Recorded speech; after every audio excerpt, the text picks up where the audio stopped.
It's too windy to hear anything, and it's too windy for the elk to move. They should have been moving by now. Freaking awesome elk sign. Basically, I got a gasket that's gone bad or an O-ring or something. I can burn time messing with it. I can go to a nearest town, or I can head a couple hours south and go hunt some roadless stuff. You park at a trailhead or you bushwhacking, and I'm gonna vote for that. So I'm gonna take this remaining daylight and try to get back to my truck without my four-wheeler blowing up. I'm gonna head to a spot where I killed in Montana a couple years ago. Plus, check up the web. He's got an Idaho tag, so he'll be a couple mountain ranges away in case I need to help him pack out. Public land hustle. I'll check back in with you guys when I get gas, assuming I get off this mountain.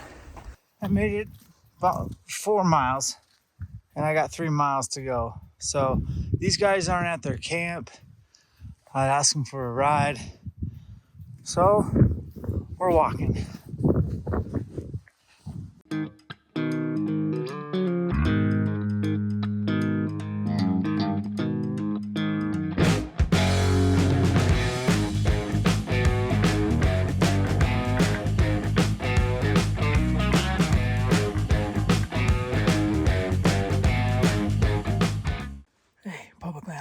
What's up? I'm in my first night in the rooftop tent. We got this is from Free Spirit. It's set up in 2 seconds. All in all, I'm gonna get like a 5-hour nap, and I'm gonna go kind of angle towards where I killed before, and yeah, we'll see what tomorrow brings.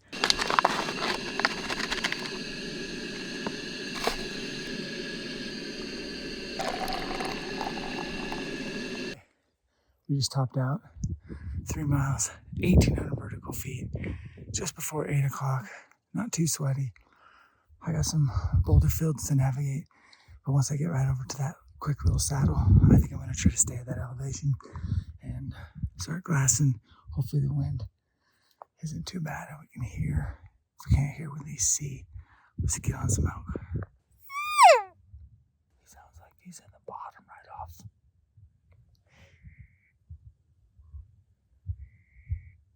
That's our second vehicle, dude. He's not far. Holy shoot. That completely ruins my plan. I was going to go up to the spine, dip into the next basin. I've never been in there, and I've been dying to get in there. There's a bull right where I killed a couple years back, right there, and he sounds good. I was going to take my time on this bull, but that hunter crossed that opening, and he is fast, and he hooked left. He's coming straight out of this bull, and I don't like it because I think the wind's going to be bad for him. So I'm going to have to be a little bit more aggressive. I'm closer on this bull for an hour.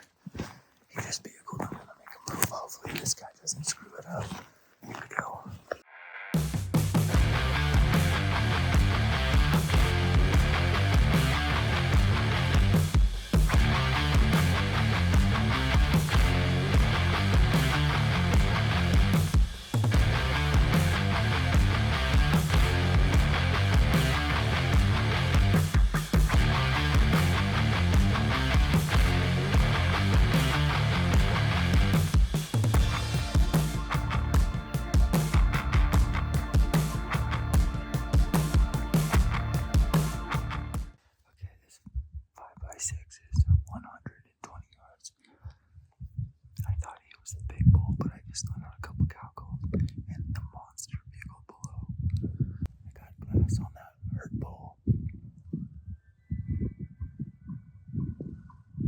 He's all wallowed up too.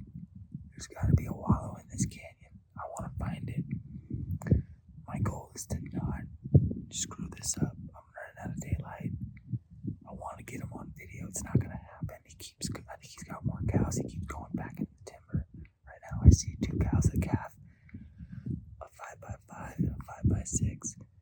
And the 5x6 bugled once. This bull looks like his frame's awesome. I want to get one more look at him, and then I got a great wind. This is such a little niche area.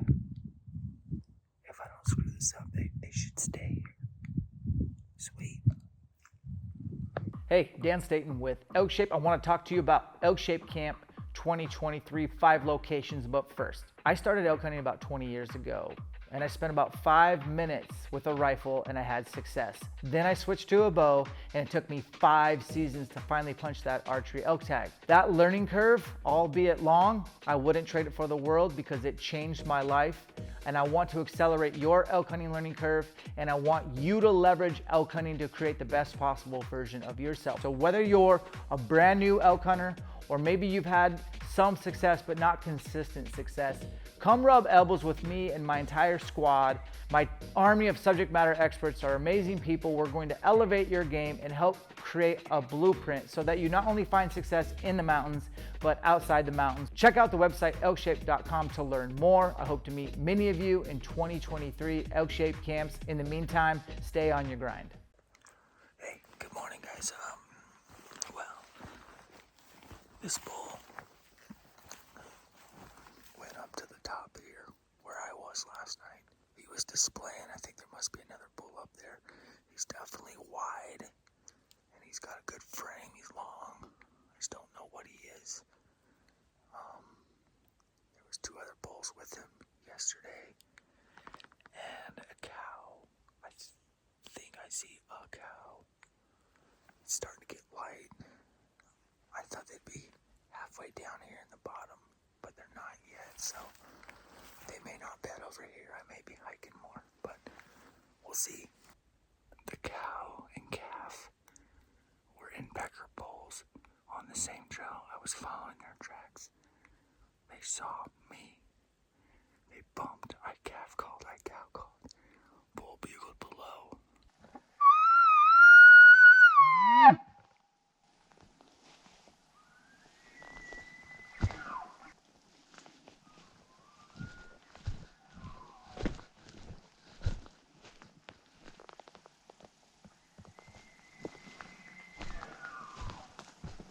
I dipped down a little bit to his level. We went back and forth a little bit, and then he came up and got his cows. And I can't keep up. And I'm out of bugles. He bugled by 3, 4 more times, pushing his cows.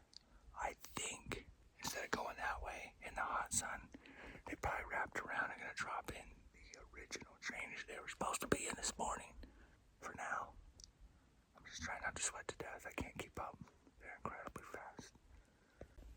Alright guys, it's almost 11. Finally got this bull to answer. He's up higher than I thought. He's bugled a few times on his own. He sounds pretty hot. We're gonna probably do vocals. And the only thing I'm worried about is the sun is hitting and the wind could change, so we gotta kind of hustle. Here we go.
All right, so I am under 100 yards. The herd bull is closer to me. He's probably up on his feet, and then he's got a pesky satellite maybe 50, 60 yards to his right.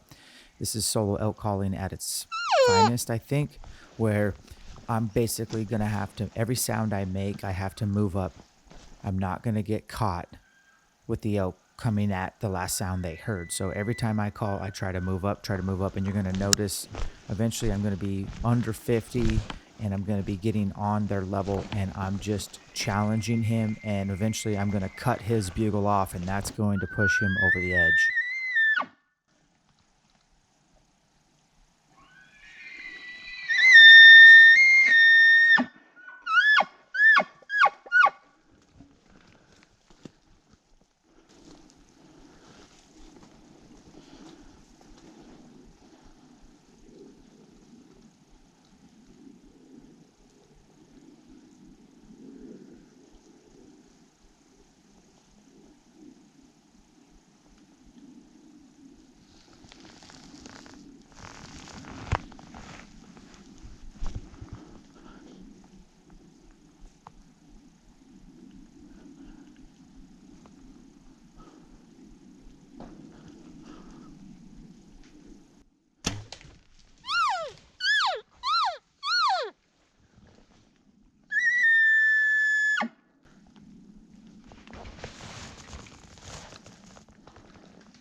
I can hear him choking on his lungs. He went about 30 yards after the shot and fell over. See what the satellite looks like? I have worked so hard for one shot today.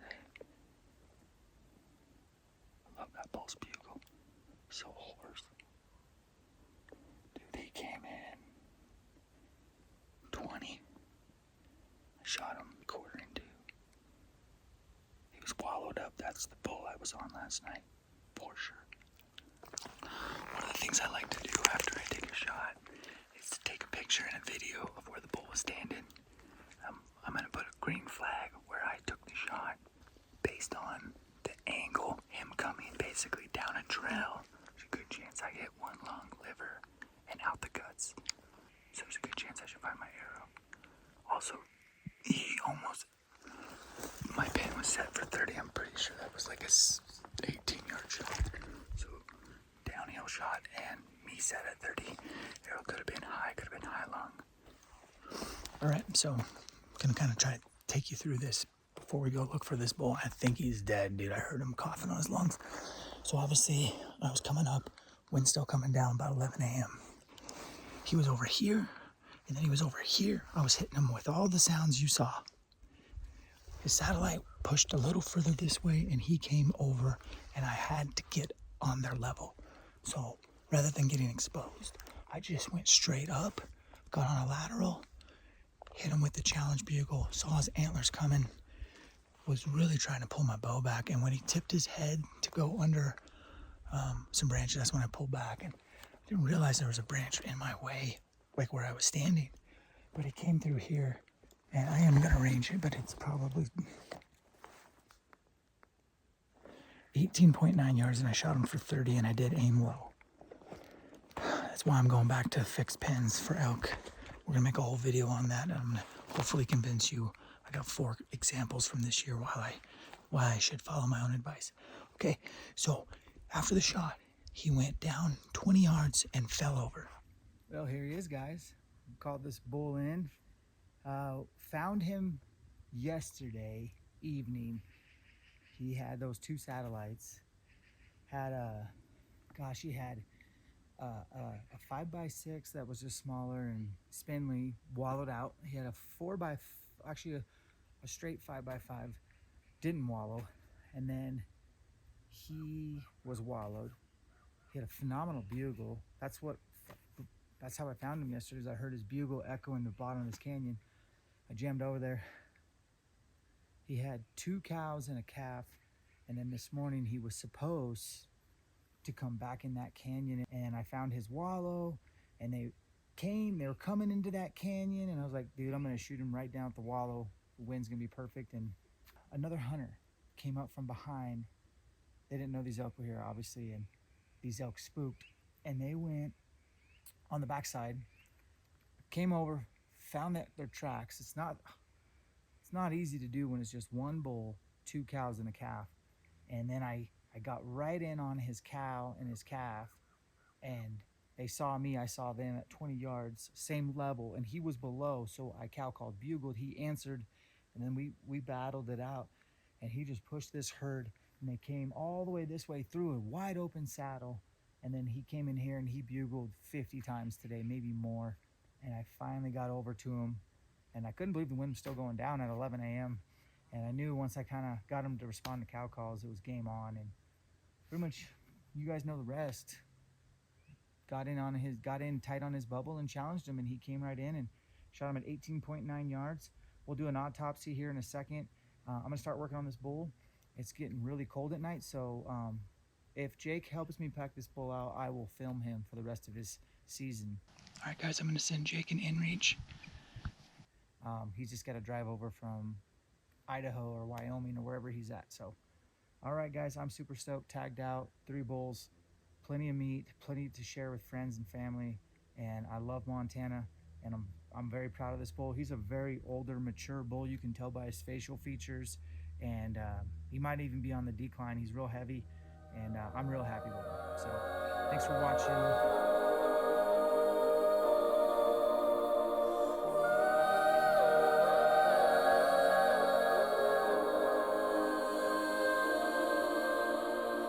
Hey, listen up, I've tried to tell you this 100 times. Not getting better by lying there pretending to cry. You on repeat, you can see, cause you have closed your eyes. You say you listen, but you're missing what it's all about. Rise up now. If you never fall, you don't change at all. Cry out now. Have you given up? I will never stop, yeah. I've tried to help you, but you keep reading between the lines. There's nothing there for you to complicate, we're not aligned. You say you listen, but guessing that's just another sign of growing up. You're growing old, you laugh, keep passing.